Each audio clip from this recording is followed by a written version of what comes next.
जय हिंद दोस्तों, स्वागत है आप सभी का हमारे इस यूट्यूब चैनल वी ज्ञान दी डाइवर्सिफाइड नॉलेज पर। दोस्तों, हम लोगों ने एक वीडियो सीरीज की शुरुआत करी थी और इस वीडियो की सीरीज में हम लोग डिस्कस कर रहे थे टाइमलाइन। किस चीज की टाइमलाइन? टाइमलाइन डिस्कस कर रहे थे उस कहानी की कि कैसे एक ब्रिटिश कंपनी इंडिया आती है और यहाँ पर अपना बिजनेस स्टैब्लिश करती है। बिजनेस स्टैब्लिश करने के बाद हमें कॉलोनाइज करती है और फिर कितने स्ट्रगल के बाद हमें आज़ादी मिलती है। तो इस पूरी कहानी के घटनाक्रम को समझने के लिए हम लोगों ने टाइमलाइन की वीडियो की शुरुआत करी थी, टाइमलाइन की सीरीज की शुरुआत करी थी। और इस टाइमलाइन की सीरीज के बाद एक बार पूरी टाइमलाइन समझने के बाद हम लोग हर एक इवेंट की कॉम्प्रिहेंसिव केस स्टडी करेंगे और समझेंगे कब कब क्या क्या हुआ, कैसे कैसे हुआ, क्या क्या कारण थे। पूरी हिस्ट्री को बहुत ही अच्छे से समझेंगे। ऑलरेडी इस सीरीज की 2 वीडियोस हो चुकी हैं, आज ये तीसरी वीडियोस है। अगर आप पहले की 2 वीडियोस देखना चाहते हैं तो ऊपर आई बटन पर क्लिक करके वहां तक जा सकते हैं। उन दोनों वीडियोस में हमने समझा था कि पहली बार कोई यूरोपियन कंपनी इंडिया कैसे आई, पहली बार इनफैक्ट कोई यूरोपियन इंडिया कैसे आया समुद्र के रास्ते से। उसके बाद कौन कौन सी यूरोपियन कंपनीज इंडिया आती हैं और उसी में हमने समझा था कि कहां से ब्रिटिश के रूल की शुरुआत होती है। आज की कहानी में हम समझेंगे कि किस तरह से ब्रिटिश रूल एक्सपैंड हुआ इंडिया में और उसने अपने आप को कंसोलिडेट किया। तो today's lecture is dedicated to company struggle for supremacy in India. तो चलिए दोस्तों, करते हैं इस कहानी की शुरुआत मेरे साथ। मेरा नाम है प्रेम मिश्रा और आइए समझते हैं किस तरह से ब्रिटिश ने यहाँ पर कब्जा किया। तो ऑलरेडी हमने देखा था कि कंपनी रूल की शुरुआत हो चुकी थी और कंपनी के रूल की शुरुआत में हमने माना जाता है कि battle of Plassey, battle of Buxar और इलाहाबाद की ट्रीडी के बाद यहाँ पे मोरलेस ब्रिटिश रूल की शुरुआत हो गई थी।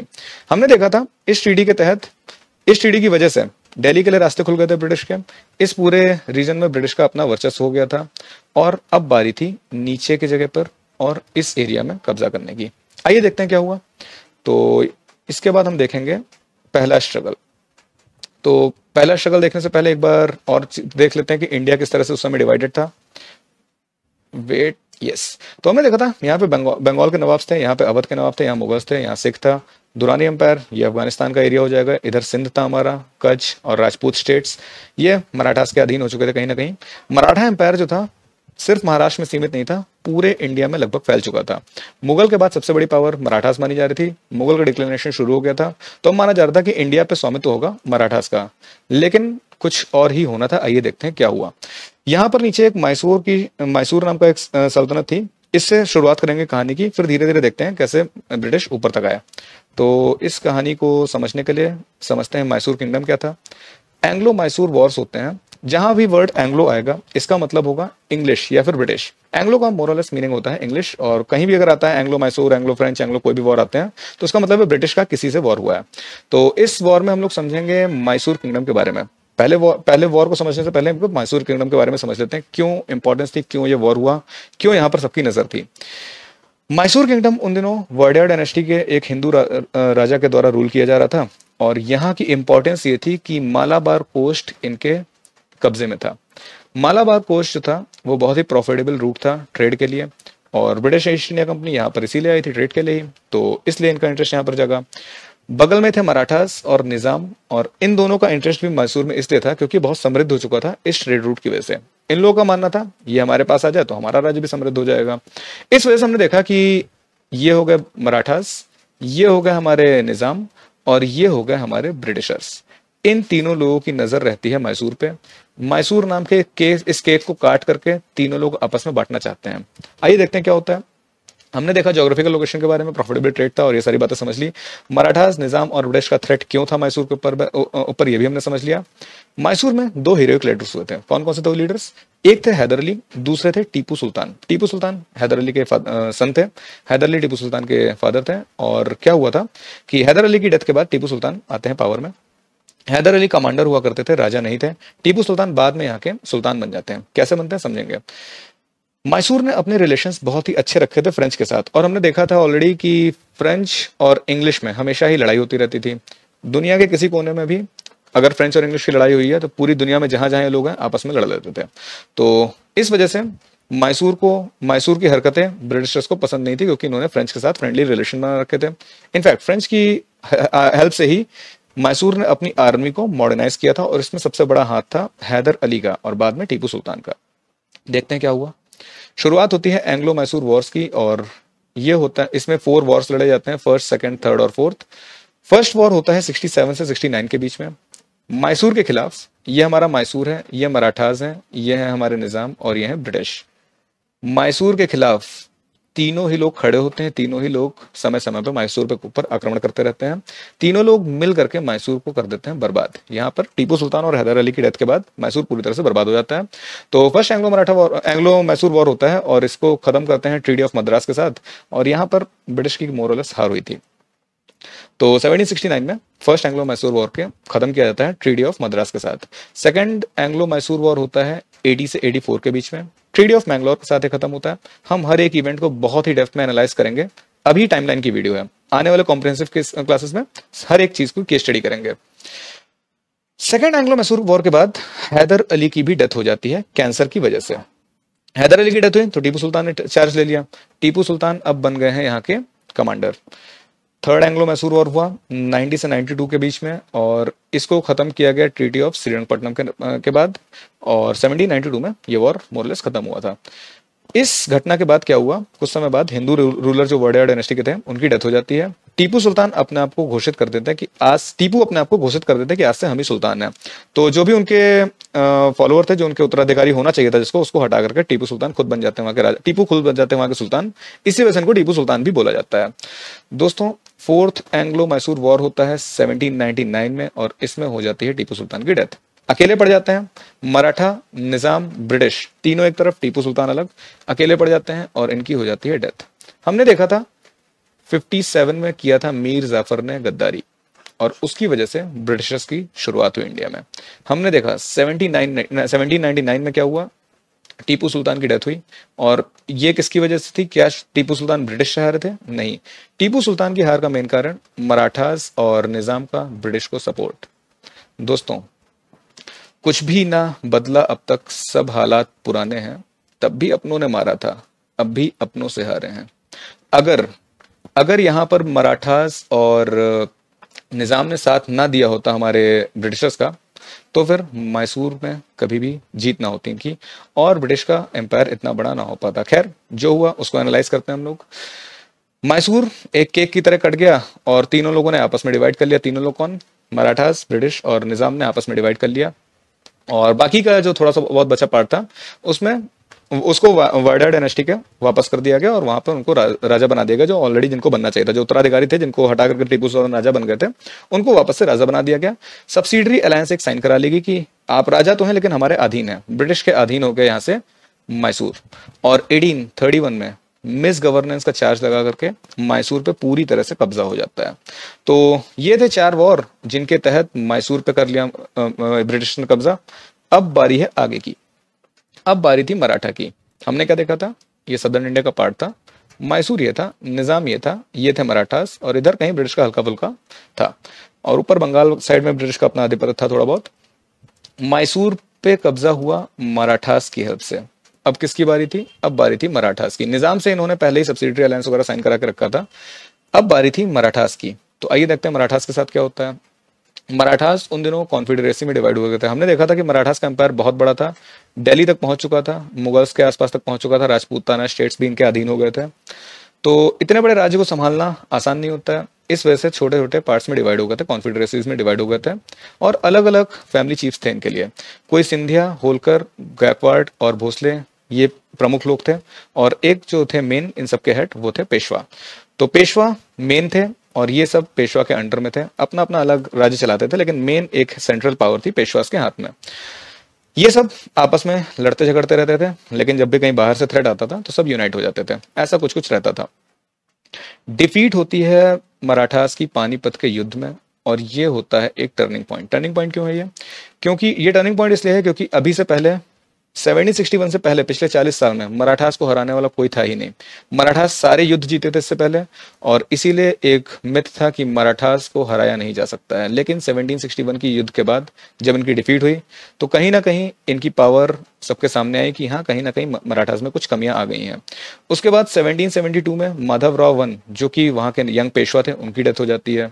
ये दोनों चीजें, ये दोनों घटनाएं बहुत ही प्रॉब्लम में डाल देती हैं मराठास को, और हम देखते हैं इसके बाद पावर वैक्यूम क्रिएट होता है हमेशा की तरह, आपस में स्ट्रगल होता है पावर के लिए, ब्रिटिश उसका फायदा उठाते हैं और फाइनली मराठा चला जाता है ब्रिटिश के हाथ में। आइए देखते हैं क्या होता है।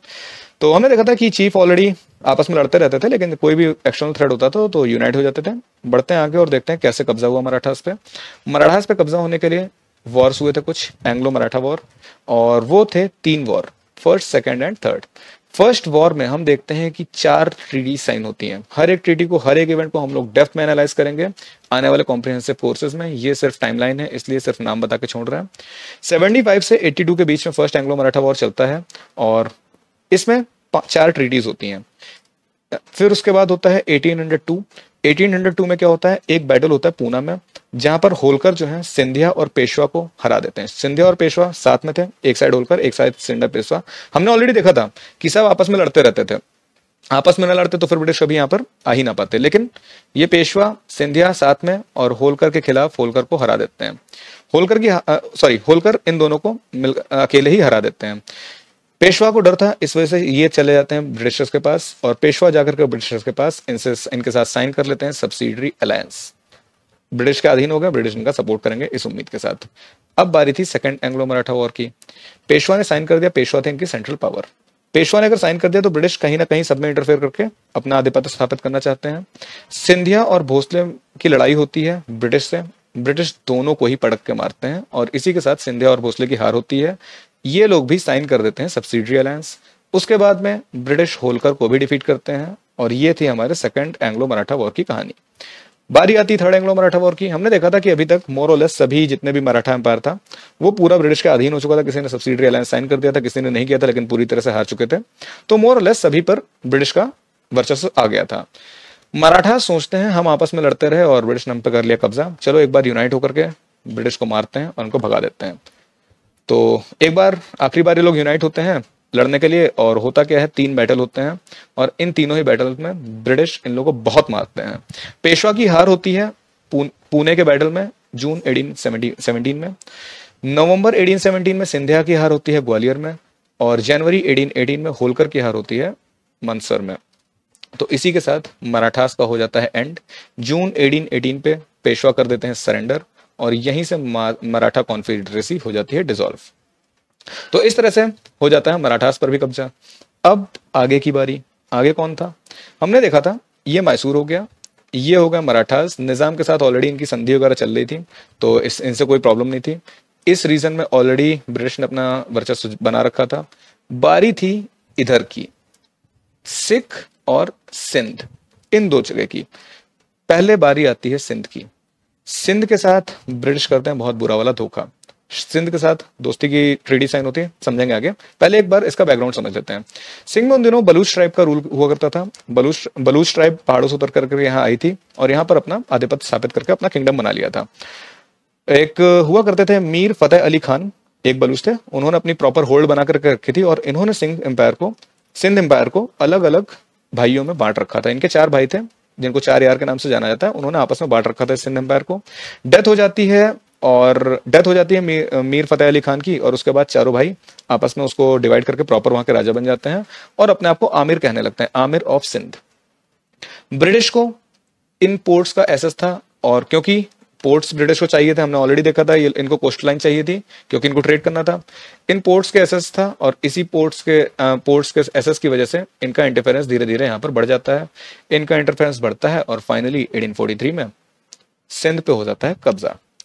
चार्ल्स नेपियर ने जब गवर्नर को बताया था कि हमने सिंध पर कब्जा कर लिया है तो उन्होंने बोला था आई हैव सिंड।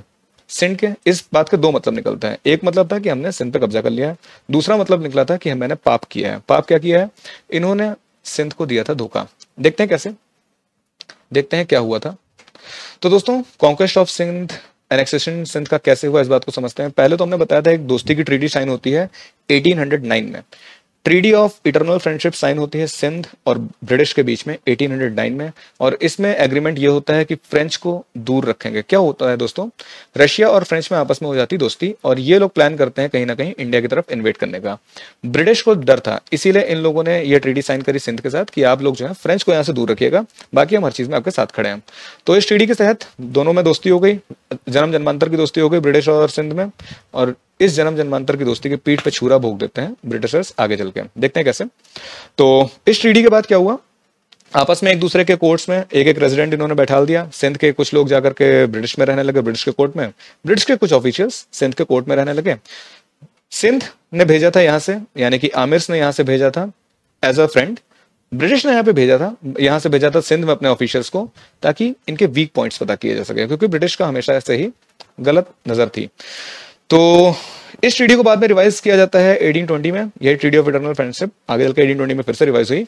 और उसके बाद होती है ट्रीडी ऑफ 1832। उसके बाद एक ट्रीडी देखने को मिलती है 1838 में। इस ट्रीडी में क्या था कि हमने देखा था सिंध और पंजाब ये दोनों अगल बगल हैं, और हमें तो पता ही है कि हमारी आदत है हम लड़ते रहेंगे, मानेंगे नहीं, जहां भी होंगे लड़ेंगे जरूर। और इस लड़ाई का फायदा हमेशा ब्रिटिश ने उठाया था, यहां पर भी यहीं पर ब्रिटिश ने इस लड़ाई का फायदा उठाया। ब्रिटिश ने बीच में आकर के इंटरवीन किया और राजा रंजीत सिंह और आमिर के बीच में संधि कराने की कोशिश करी। संधि कराने की क्या कोशिश करी, इनके बीच में इंटरफेयर करा के इन लोगों में और फूटी डलवाई थी, कहने को संधि थी। 1839 में सिंध ने सब्सिडरी अलायंस एक्सेप्ट कर लिया था ब्रिटिशर्स की, और यहां से सिंध हो गया ब्रिटिश के अधीन। फिर कैसे हुआ एनेक्सेशन 1843 में, ये समझते हैं। हमने देखा कि 1839 की सब्सिडरी अलायंस के बाद सिंध पूरी तरह से ब्रिटिश के अधीन हो गया था। अगर युद्ध होगा ब्रिटिश का तो सिंध उनकी मदद करेगा, सिंध का युद्ध होगा तो ब्रिटिश उनकी मदद करेंगे।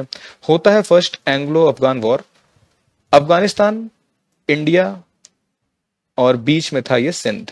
ये वॉर लड़ा जाता है सिंध की धरती पर, और जो कि आमिर को बिल्कुल भी पसंद नहीं आता, क्योंकि ब्रिटिश का अपना खास नुकसान नहीं हो रहा था, नुकसान हो रहा था मेन सिंध का। क्यों?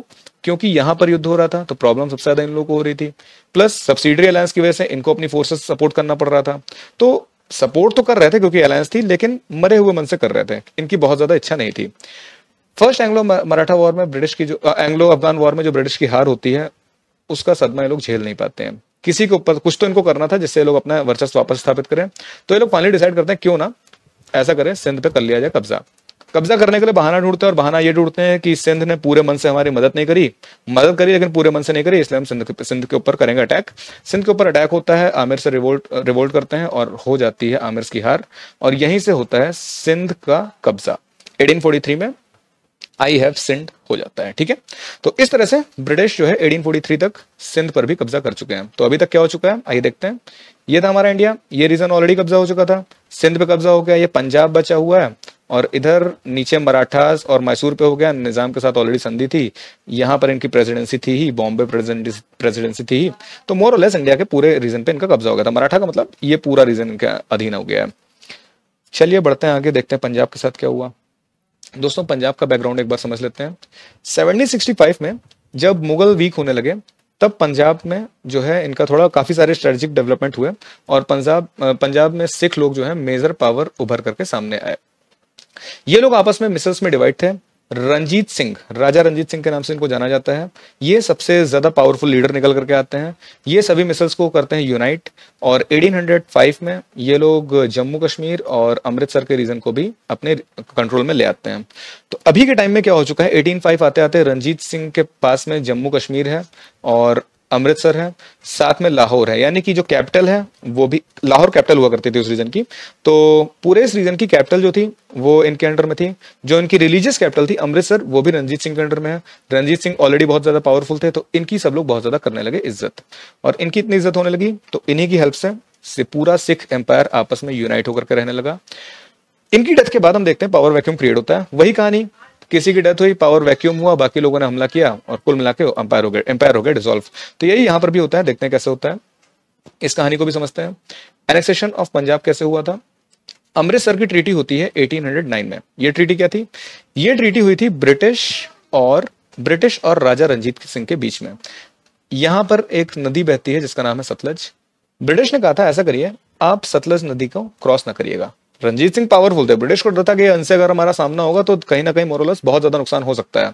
तो ब्रिटिश ने इनसे संधि कर ली कि आप सतलज नदी के इस साइड ना आइएगा, हम सतलज नदी के इस साइड रहेंगे, आपकी तरफ नहीं आएंगे, और हम लोग आपस में दोस्ती बरकरार रखते हैं। तो इस तरह की ट्रीटी के बाद इन दोनों लोगों में आपस में कोई टेंशन नहीं रही जब तक रंजीत सिंह जिंदा रहे।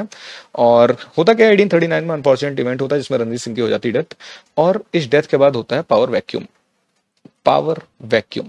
ये वैक्यूम सबसे ज्यादा खतरनाक है। इस वैक्यूम की वजह से ही हमेशा ही बड़े बड़े एम्पायर्स का पतन हुआ है। आइए देखते हैं कैसे सिख एम्पायर का पतन होता है। यहाँ पर फर्स्ट एंग्लो सिख वॉर 1845 से 46 के बीच में लड़ा जाता है। पावर वैक्यूम क्रिएट हुआ था 1839 में जब राजा रंजीत सिंह की डेथ हुई थी। ब्रिटिश ने नोटिस किया इसमें सब लोग आपस में सुप्रीमेसी के लिए आपस में लड़ रहे हैं, तो क्यों ना इंटरफेयर करके अपने कब्जे में कर लिया जाए। कोई बहाना चाहिए था। गलती से एक दिन क्या होता है, सिख की आर्मी बहुत ही ज्यादा जोश में गलती से सतलज रिवर को क्रॉस कर देती है, और सतलज रिवर को गलती से क्रॉस करते ही ब्रिटिश को मिल जाता है प्रॉपर बहाना कि आपने ट्रीटी का किया है उल्लंघन और अब हम आपको मारेंगे। मारेंगे क्यों मारेंगे भाई, ऐसे कैसे मारेंगे? पावरफुल तो वो भी हैं, पावरफुल हैं लेकिन उतने नहीं, क्योंकि आपस में लोग लड़ाई कर रहे थे, इसलिए थोड़ा वीक हो चुका था सिख एम्पायर। ब्रिटिश इनके ऊपर कर देता है अटैक। 5 बैटल्स होते हैं, पांचों बैटल में सिख लोगों को बहुत मारते हैं लोग, और इन पांचों बैटल में सिख लोगों की होती है हार। ट्रीटी ऑफ लाहौर साइन होती है। ट्रीटी ऑफ लाहौर साइन होने में सिख लोगों से बोला जाता है कि अंग्रेजों का जितना भी खर्चा आया है वॉर में वो सिख लोगों को देना पड़ेगा। 1 करोड़ रुपए इसकी डिमांड होती है, इतना पैसा था नहीं सिख लोगों के पास। इस वजह से जम्मू कश्मीर ये लोग दे देते हैं ब्रिटिशर्स को।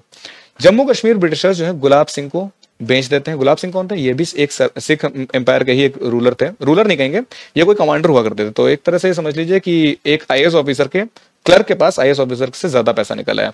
ऐसा ही कुछ हुआ, गुलाब सिंह ने जम्मू कश्मीर को खरीद लिया।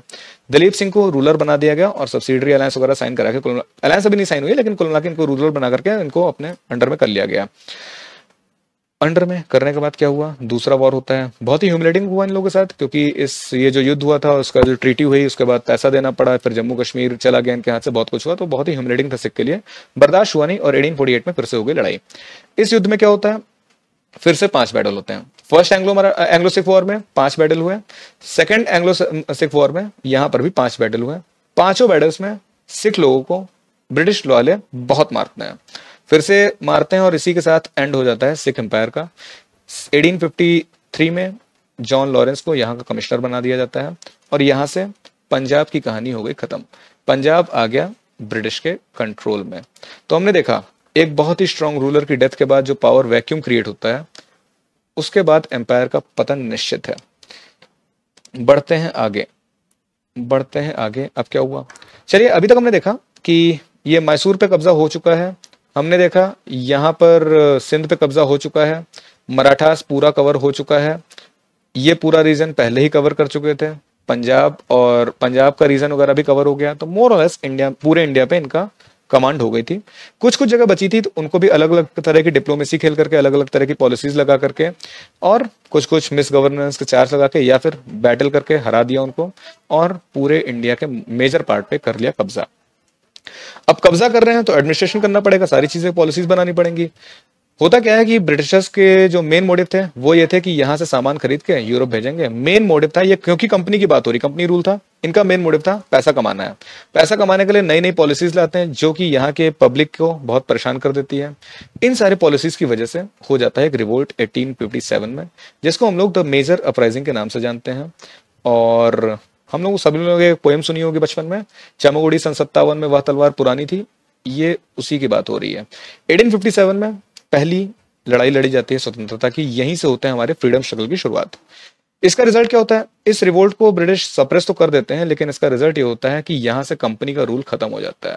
कंपनी का रूल खत्म हो जाता है, ये क्या बता रहे हैं? हम लोगों ने सुना था 1947 में आजादी मिली थी, लेकिन आप तो 1857 में दिला दे रहे हैं। नहीं, 1857 में आजादी नहीं मिली, कंपनी रूल खत्म हुआ है। मतलब अभी तक हम लोग देख रहे थे British east India company India के ऊपर अपना कब्जा करके यहाँ पे रूल कर रही थी। अब ये पूरा रूल अंग्रेजी सरकार कंपनी से छीन लेती है और इंडिया को अपने अधीन कर लेती है। यानी कि यहां से शुरुआत होती है क्राउन रूल की। तो यहां से शुरुआत होती है crown rule in India. Company rule का एंड हुआ, क्राउन रूल की शुरुआत हुई। भारत पूरी तरह से जा चुका है अंग्रेजों के हाथ में। कुछ कुछ फ्रेंच वगैरह के हिस्से भी हैं, कुछ पूरी तरह से अधीन नहीं, लेकिन हाँ मेजॉरिटी पार्ट इंडिया का जा चुका है अंग्रेजों के हाथों में। और क्राउन रूल में क्या होता है, इस कहानी को टू करेंगे आगे वाली क्लासेस में, टू बी कंटिन्यूड।